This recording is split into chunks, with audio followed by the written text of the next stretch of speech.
하나님의 말씀은 출애굽기 23장 10절로 19절까지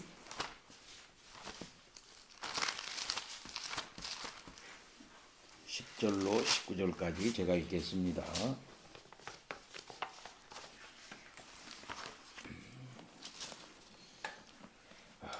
너는 6해 동안은 너의 땅에 파종하여 그 소산을 거두고 7째 해에는 갈지 말고 묵혀두어서 내 백성의 가난한 자들이 먹게 하라. 그 남은 것은 들짐승이 먹으리라. 내 포도원과 감람원도 그리할지니라.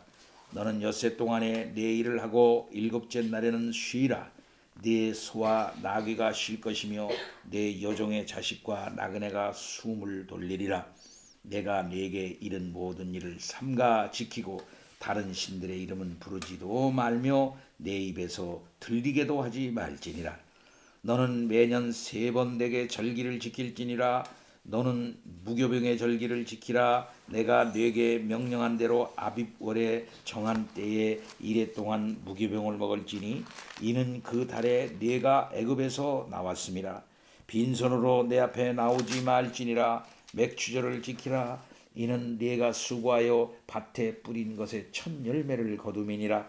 수장절을 지키라. 이는 네가 수고하여 이룬 것을 연말에 밭에서부터 거두어 저장함이니라. 네 모든 남자는 매년 3번씩 주 여호와께 보일지니라.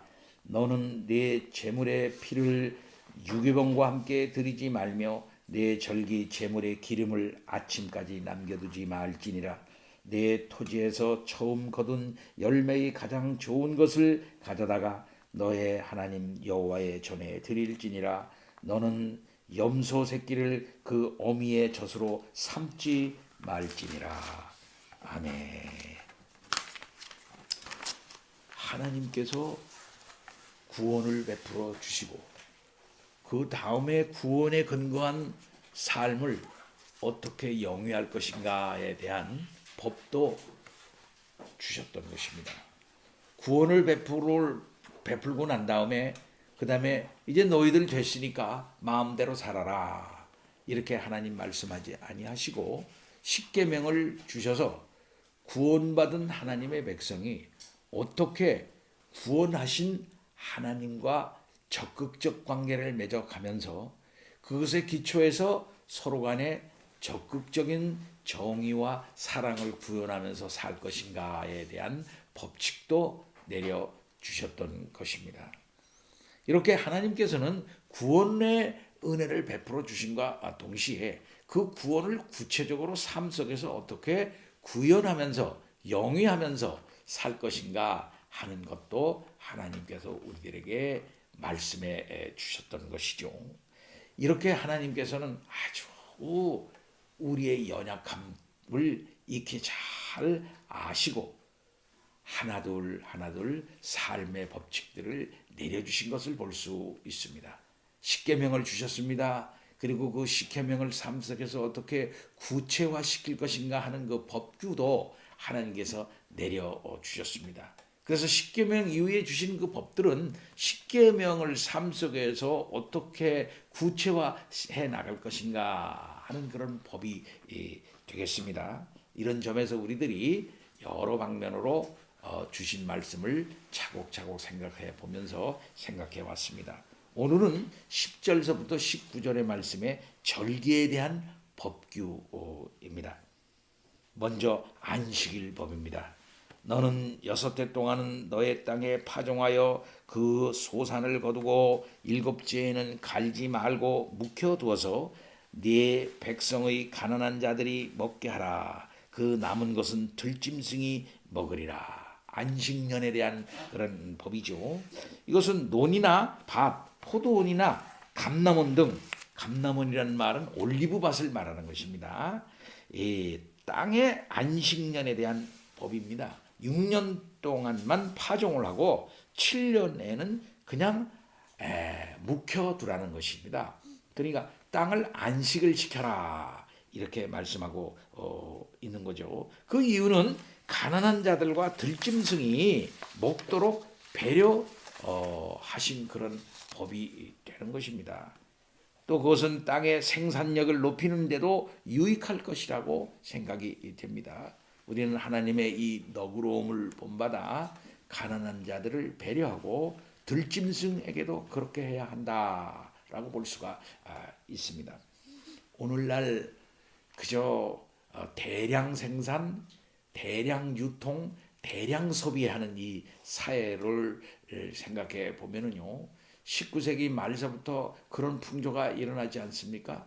많은 사람들이 도시로 몰렸습니다. 도시로 몰렸으니까 그들에게는 뭐가 생겼습니까? 대량의 필요가 생겼어요.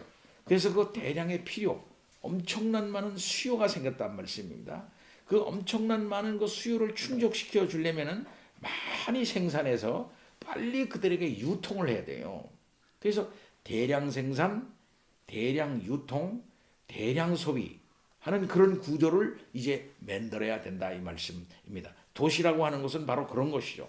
그냥 막 소비를 합니다. 많이 먹어야 돼요. 또 많이 필요합니다. 그럼 그들에게 많이 갖다 줘야 된단 말이에요. 그게 시장이 발달하고 시장이 발달하니까 그만큼 유통 구조가 아주 발달하게 된다 이렇게 말할 수가 있겠습니다. 그러려면은 대량 생산을 해요. 그럼 갑자기 빠른 시대에 빨리 생산을 해내야 된다. 그러니까 닭을 생각해 본다 한다 같으면 닭을 갖다가 그냥 풀어놔서 먹이는 것이 아니라 노지에서 먹이는 게 아니라 그저 닭집처럼 자꾸 만들어 놓고 그 안에 닭 한 마리씩 넣고 그저 움직이지도 못하게 그렇게 만들어 놓고서 그냥 닭 알만 계속 빼내는 거죠. 예. 그 참말 생각해 본다면은 사람을 그렇게 한번 그렇게 놓고서 산다고 한다고 그러면 얼마나 고단하겠습니까? 예. 이것은 인간의 쾌락과 인간의 요구만을 생각하는 그러한 것이 되기 때문에 아주 좋지 않은 것이다 이렇게 말할 수가 있겠습니다. 그 닭만 그렇게 하나요? 사람도 그렇게 했어요. 사람도. 예. 그래서 대량 생산, 대량 유통을 해야 되기 때문에 사람을 콘베어 벨트 같은 곳에다 놓고 그곳에 기계처럼 사람들이 계속 이렇게 일하도록 그렇게 했던 것을 볼 수가 있습니다. 제가 서울공고 전작과를 나왔어요. 그래가지고서 고등학교 3학년 때 한번 실습을 나갔습니다. 어디 실습을 나갔는가 하니 공장 견약을 나간 거죠. 당시에 구로공단의 전자 무슨 조립단지 같은데 그런 데를 이제 가서 구경을 갔는데 저는 그것을 받고 내가 이게 할 일이 아니로구나 하는 걸 내가 거기서 느꼈어요. 내가 절대 내가 이거 안 한다. 가니까 여공들이 모자 딱 쓰고 유니폼을 딱 입고 수천 명이 그냥 쫙 앉아가지고 이쪽에서 보이지도 않아 저까지 쫙 보이지도 않는데 앉아가지고서 계속 납땜을 하고 있더라고요. 그 중에 한 수천 명에 이르는데 남자가 그중 한 100명도 안 돼. 그 100명 정도 되는 남자는 그 큰 그 위에 그냥 왔다 갔다만 하는 거야. 왔다 갔다 하면서 쑥 보면서 그러면 안 돼. 그러면 안 돼. 뭐 이런 거 감동만 하는 거야. 왔다 갔다. 그 점심시간에 그 여자들이 나왔다가 밥 먹고 또 들어가고 그리고 또 그들이 살아가고 있는 그 구로공단 그 인근에 저기를 또 한번 가봤어요. 가보니까 닭집처럼 다닥다닥 붙어 있는 곳에 그냥 여자분들이 그냥 하나둘 그냥 그 속에서 다 하숙을 하면서 복잡거리면서 살고 있더라고요. 전 그런 모습을 보면서 내가 할 일은 이게 아니로구나 하는 사실을 거기서 숨막혀서 못 살겠네 하고 생각하고 솔직히 딱 그 생각을 접고 나는 신학 공부해야 되겠다 하는 생각을 거기서 사실 마음을 잡았어요. 사랑하는 성도 여러분, 사람이 이렇게 산다고 하는 것은 무엇이겠습니까? 오늘 성경 말씀을 보면 여태 동안은 밭을 가꾸고 그 다음에 쉬게 하라. 쉬고 난 다음에 거기서 나는 소출들은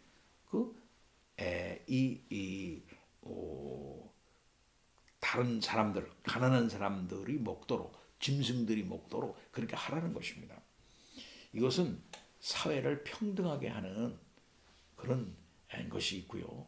그 다음에는 이 자연의 생산력을 이렇게 다시 한번 회복시키는 그런 의미가 있습니다.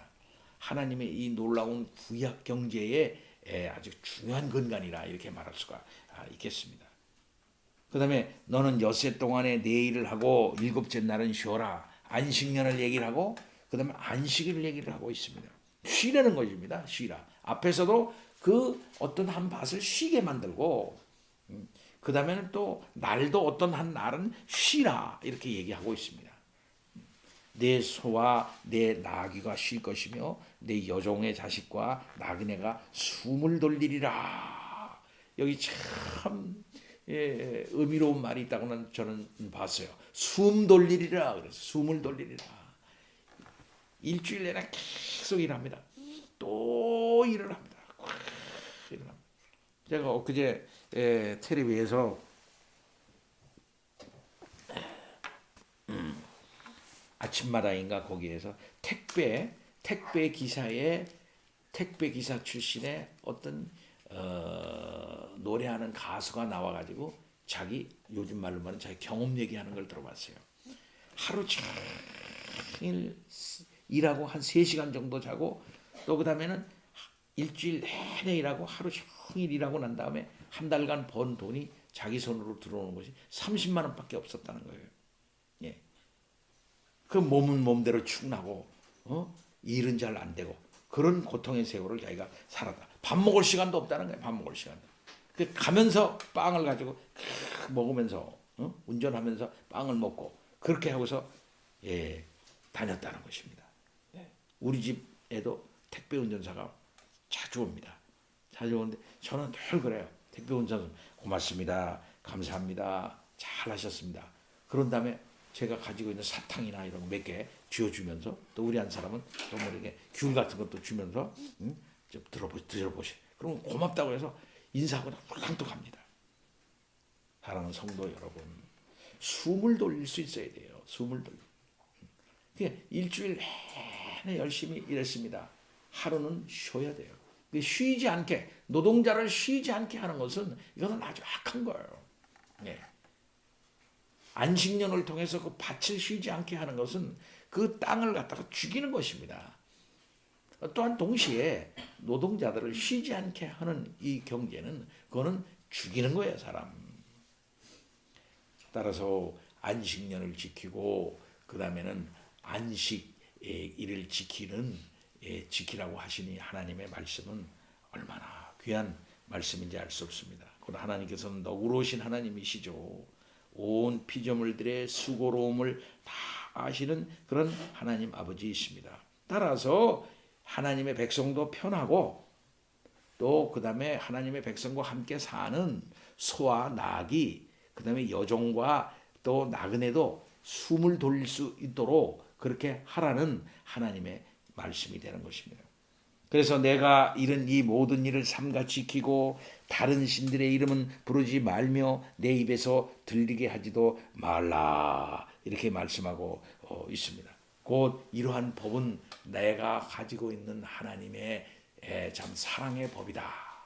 다른 신들의 그 법은 따르지 말라 하는 그런 것이 되겠죠. 뿐만 아니라 또 절기를 지키라 그렇게 말했습니다. 안식년을 지켜라. 안식일을 지켜라. 그 다음에 절기를 지켜라. 모세율법은 10가지 절기를 이제 규정하고 있는데요. 안식일, 월삭, 유월절, 무교절, 또 초실절, 맥주절, 나팔절, 속죄일, 초막절, 안식년, 희년 이런 것들을 지켜라 이렇게 말씀하고 있습니다. 그중 연중 절기가 6이고 또 6 중 3가지가 대표적인데 그 3가지는 무엇이냐면 무교절과 맥주절과 수장절입니다. 너는 무교절의 절기를 먼저 지켜라 이렇게 말씀하고 있어요. 내가 네게 명한 대로 아빕월에 정한 때에 이래 동안 무교병을 먹을지니 이는 그 달에 내가 애굽에서 나왔음이라 빈손으로 내 앞에 나오지 말라. 연중 3대 절기 중 그 첫 번째는 무교절입니다. 이 무교절은 유대인의 달력으로 아빕월 즉 1월에 해당하는 절기입니다. 그러니까 6월 했다 말이야. 나온 구원 받은 날 그날을 정월달로 해가지고 아비벌이라 그래가지고 그것을 1월로 쳐요. 유대역에서는요. 그래서 1월 14일 저녁은 6월절이며 1월 15일부터 7일 동안 무교절입니다. 이것은 양력으로 태양력으로 말한다면 3월 중순쯤 됩니다.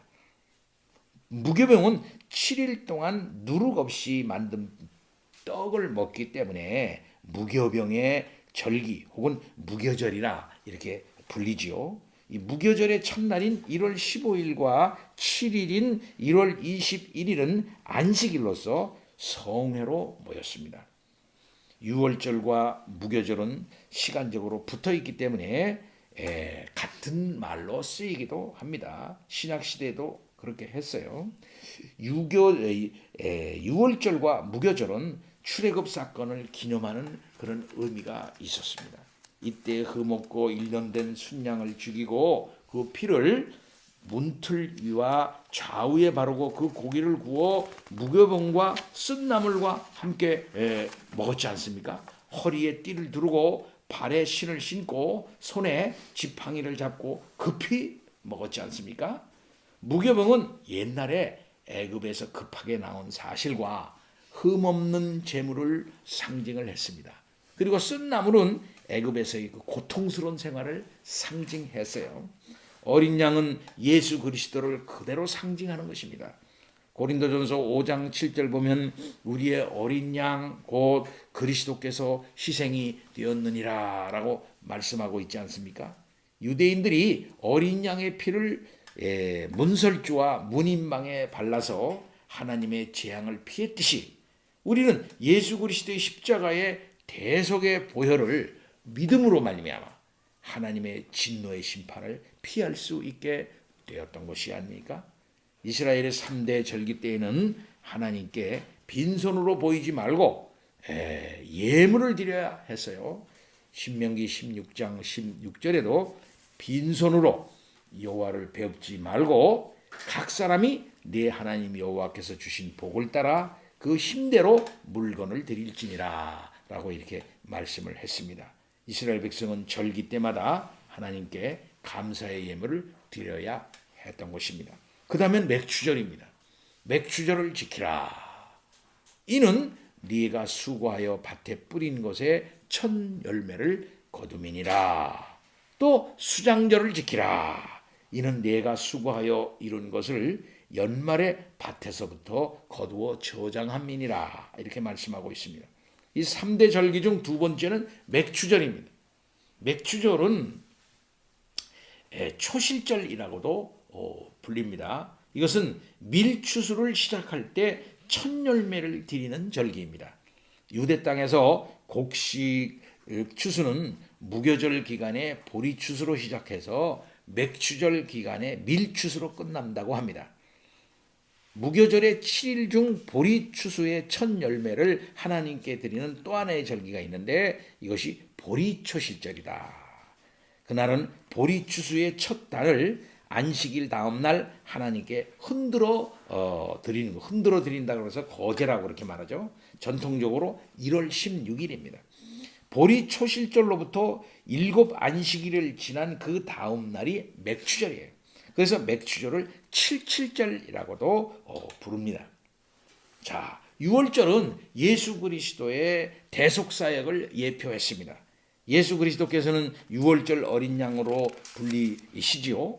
또 무교절 기간에 있는 보리초실절은 예수 그리스도의 부활을 예표했다고 할 수가 있습니다. 주께서 잠자는 자들의 부활의 첫 열매가 되셨습니다. 그것과 비교해서 이 맥추절은 성도들의 중생과 구원을 예표했다고 보아서 그날 성령께서 강림하셨고 신약시대의 구원운동이 본격적으로 그날 시작되었던 것이죠. 그래서 그날 3,000명의 사람들이 회개하고 세례를 받게 되었던 것입니다. 자, 연중 이 3대 절기 세 번째는 수장절입니다. 수장, 보리 추수, 수장, 추수한 것을 장한다 이 말이에요. 이제 거두어서 이제 창고에 드린다 이 말입니다. 이 수장절은 연말에 밭에서 거둔 것들, 이 곡식들을 비롯해서 각종 열매들, 기름, 포도주 등을 저장하는 그런 절기입니다. 수장이라는 말은 거두어서 저장한다는 뜻이죠. 이것은 오늘날 우리 가을에 지키는 추수감사절과도 해당된다 이렇게 볼 수가 있겠는데, 이 추수감사절과 이 저기를 이 수장절과 바로 이렇게 직결해서 하는 것은 조금 좀 문제가 있다. 난 그렇게 생각해요. 왜 그러면 우리 추수감사주일 지키는 거 11월 셋째 주일은 우리 교회는 안 지키지만 이게 미국의 절기예요. 미국 사람들이 하니까 한국에 미국 교회가 이렇게 왔으니까 그 풍습을 그대로 전해준 것뿐이거든요. 우리는 지키진 않지만은 일반적인 보통 교회에서는 이 추수감사절을 미국 교회에 본을 받아가지고 이제 지키고 있는 것을 볼 수 있습니다. 하여튼 이 수장절은 초막절이라고도 불려요. 이것은 이스라엘 백성이 애굽에서 나와가지고 40년 동안 초막에 거하였던 것을 기념하는 그런 뜻이 있습니다. 초막절 혹은 수장절은 연중 3대 절기 중 가장 기쁜 절기다라고 말할 수가 있습니다. 이 세상은 광야와 같고 성도의 삶은 순례자와 같습니다. 우리의 육신은 영구적인 집이 아니고 임시적인 초막과도 같습니다. 이 세상은 우리의 영원한 거주지가 아니라는 거죠. 우리의 본향은 장차올 천국인 것입니다. 사도 바울은 고린도후서 5장 1절에서 만일 땅에 있는 우리 장막이, 여기 장막이라고 할 때 바로 그 초막을 말합니다. 우리 장막이 무너지면, 그 결국 우리 몸이 무너지면 하늘에 있는 영원한 집이 우리에게 있는 줄 아나니라고 이렇게 말씀하고 있는데, 하나님께서 우리를 구원해 주시고 우리를 먹을 것을 주시고 또 우리가 가야 할 곳도 다 마련해 주시는 우리 하나님 아버지이신 것을 볼 수 있습니다. 자, 그런 다음에 너희 모든 남자는 매년 3번씩 주 여호와께 보일지니라 이렇게 말씀하고 있습니다. 이스라엘 모든 남자는 매년 3번씩 여호와께 다 함께 모여야 하는 것입니다. 구약의 절기들은 출애굽과 추수와 관련된 뜻이 있었고 그것들은 예수 그리스도의 구원을 예표했습니다. 또 절기는 모든 시간이 하나님의 것이다는 사실을 보여주고 있습니다. 오늘날 신약 성도들은 우리 모두의 시간이 하나님의 것이며 하나님의 구원의 은혜와 영육의 공급하심을 항상 감사하면서 힘써 모여서 하나님께 예배드려야 할 것이다 라는 것이죠. 또한 너는 내 제물의 피를 유교병과 함께 드리지 말며 내 절기 희생의 기름을 아침까지 남겨주지 말라 이렇게 말씀하고 있습니다. 누룩 없는 떡은 죄 없으신 구주 예수 그리스도를 예표한다 할 수 있겠죠. 또 그것은 예배하는 자가 거룩한 마음을 가질 것을 말씀하고 있습니다. 우리가 마음에 죄를 품고 회개하지 않는 채 하나님께 예배하거나 기도하면은 하나님께서는 그것을 받지 아니할 것이라 그렇게 말씀하고 있습니다. 시편 66편 18절 보면 내가 내 마음에 죄악을 품으면 주께서 듣지 아니하시리라. 또 절기 희생의 기름을 아침까지 남겨두지 말라는 말씀은 유월절 제물을 가리킨 것과 같습니다. 유월절 어린 양 그날 불에 구워 먹고 그 다음 날까지 남겨두지 말라 그렇게 말씀하시지 않았습니까? 출애굽기 34장 25절에 유월절 희생을 아침까지 두지 말라. 19절 보면은 너의 토지에서 처음 거둔 열매의 가장 좋은 것을 가져다가 너의 하나님 여호와의 전에 드릴지니라. 너는 염소 새끼를 그 어미의 젖으로 삼지 말라. 첫째 것은 가장 좋은 것을 뜻합니다. 민수기 18장 12절 보면은 그들이 여호와께 드리는 첫 소산 곧 제일 좋은 기름과 제일 좋은 포도주와 곡식을 내게 주었은즉 그들이 여호와께 드리는 그 땅에 처음 익은 모든 열매는 내 것이니 네 집에 정결한 자마다 먹을 것이라 그렇게 말씀을 하고 있습니다. 자, 우리가 이 절기에 대한 교훈을 몇 가지 살펴보았는데 여기서 우리가 생각할 수 있는 건 한 5가지 정도를 제가 한번 정리해 보았습니다. 왜 하나님께서는 안식년, 안식일, 그다음에 절기를 이렇게 꼭 지키라고 이렇게 말씀하셨을까? 첫 번째는 어떤 것이냐면 우리의 연약성과 망각의 약점을 고려한 그러한 교육적 조치였다라는 것입니다. 우리는 잊어버리기 쉽습니다. 구원을 잊어버리기 쉬워요. 그 구원의 감격을 잊어버리기 쉽습니다. 이것을 갖다가 이제 절기라는 것으로 문화화합니다. 그래서 잊어버리지 않도록. 그래서 하나님이 그때 그렇게 하셨지. 하나님이 그렇게 은혜를 주셨지 하는 것을 다시 한번 리마인드, 다시 한번 깨닫고 다시 한번 이렇게 느낄 수 있도록 하나님께서 그러한 가시적이고 문화적인 조치를 주셨다 이렇게 말할 수가 있겠습니다. 그래서 그런 일을 행할 때마다 그 뜻을 생각하도록 하는 거죠.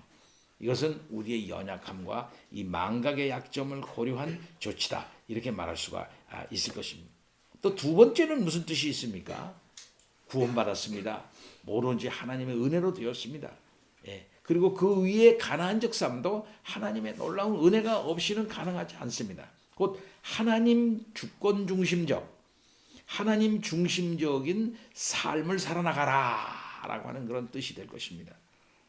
그래서 그 하나님의 그 중심적인 삶은 결국 무엇이냐면 모든 시간을 1년의 삶, 또 한 달의 삶, 일주일의 삶, 그 전체를 이렇게 하나님 중심적으로 구도하라는 거죠. 하나님, 우리가 시간 계획을 세우지 않습니까? 그러면 1년은 365일 12달이다. 이렇게 또 중요한 날이다. 국경일은 뭐다. 뭐 이렇게 쉬는 날은 몇 시다. 이거 다 우리가 다 염두에 두고 살지 않습니까? 똑같이 하나님의 백성의 삶은 언제는 6월절, 요때가 6월절 절기고 요때가 초실절 절기고 요때가 추장절 절기다. 요거는 안식년 밭을 안식을 해야 된다. 요때는 우리 안식일이다. 이렇게 해야 된다. 저렇게 해야 된다. 그 시간을 이렇게 잘 계획하고 다른 말로 말하면 구조할 수 있도록 삶을 우리들에게 주신 것입니다. 그러니까 하나님 중심적인 삶은 말로 되는 게 아니라 이게 생각으로만 되는 것이 아니라 구체적으로 시간을 어떻게 쪼개서 어떻게 사용할 것인가 하는 것까지 하나님께서 다 우리들에게 주신 것입니다.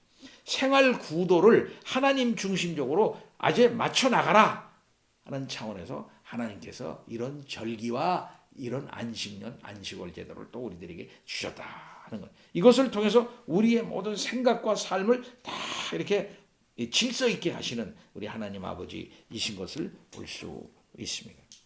세 번째는 신앙의 계대적인 계속성입니다. 신앙을 어떻게 할아버지, 아버지, 손자 그 밑에 계대적으로 자사손손 이렇게 계대적으로 이렇게 이어나갈 수 있겠습니까? 그것은 문화화해야 돼. 문화화. 옛날에 출애굽이라고 하는 그 사건은 엄청난 사건이었어요. 그 엄청난 사건을 경험한 사람들은 뭡니까? 돌아가셨어요. 근데 그 사건의 그 감격과 그 사건의 의미가 계속적으로 전달돼야 되지 않습니까? 하나님이 하셨다. 우리는 구원받은 백성이다. 그 하는 것을 어떻게 그것을 갖다가 계속 이어져 나가야 할 것입니까? 그것은 할아버지가 아버지에게 얘기해주고 아버지가 손자에게 얘기해주는 그를 통해서가 되어지는 것이고 그것을 갖다가 문화화하는 일을 통해 가지고 되어진다 이렇게 말할 수가 있겠습니다. 그러니까 이것은 후세대 자녀 교육에 아주 효과적인 방법이다 이렇게 말할 수가 있을 것입니다. 이렇게 해서 신앙의 계대적인 계속성이 이루어지도록 하나님께서 하셨다 이렇게 말씀할 수가 있습니다. 뿐만 아니라 이것은 네 번째로 하나님의 구원과 은혜를 현실 속에서 향유하게 하시는 하나님의 조치입니다.